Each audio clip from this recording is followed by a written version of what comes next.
Combien vous étiez sur C'est pas sorcier? Bah, c'est compliqué à dire, si tu veux, parce qu'il y a quand même sur 20 ans, mais c'est plutôt par émission. Ouais. Mais on faisait entre 30 et 40 émissions par an, donc c'était énorme. Une émission de 26 minutes, c'est à peu près, je te donne une moyenne, 2 mois de boulot. Wow. C'est un mois et demi d'enquête en Ouais, fonction de de la recherche. difficulté, de recherche, Mmh. de rencontrer les scientifiques, d'écrire, de réunions. Moi, j'étais dans toutes les réunions pour discuter avec tous les journalistes. Et puis nous, on présentait en plus. Ouais. Et moi, je me sens pas capable de présenter si je connais pas le sujet.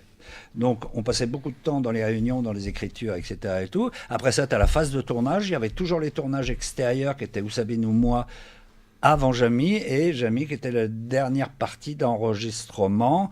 C'est 2 mois de boulot, donc tu avais un binôme qui gérait chaque émission, un journaliste, un réalisateur, c'était important. Et là, on tournait. Il y a des moments. Et puis les jours où il y avait les plateaux de Jamy, bah, il y avait du personnel en plus, sur le plan technique, et tout. C'était 30, 40 personnes, je pense. C'est une vraie machine.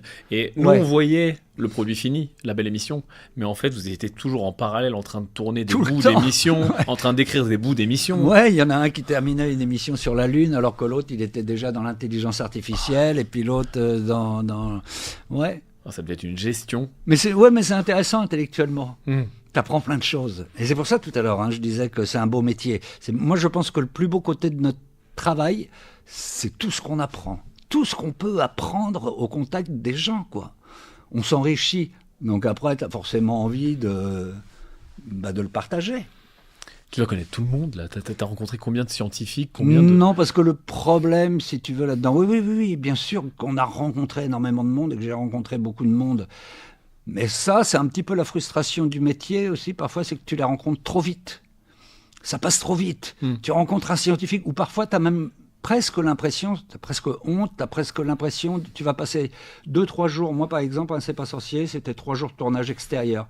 Parfois, tu pars en expédition et tu passes 3 jours, c'est pas énorme, mais avec une équipe, je parle de scientifiques, puis tu les abandonnes et tu passes à un autre sujet. Ouais. T'as presque honte.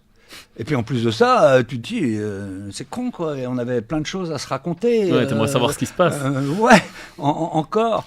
Donc ça, c'est le côté un petit peu frustrant, qui est moins frustrant quand tu fais du documentaire, vers lequel je m'oriente davantage maintenant, parce que sur le documentaire, tu travailles plus dans la longueur, plus dans le temps. Tu as plus le temps aussi de mettre en valeur les gens.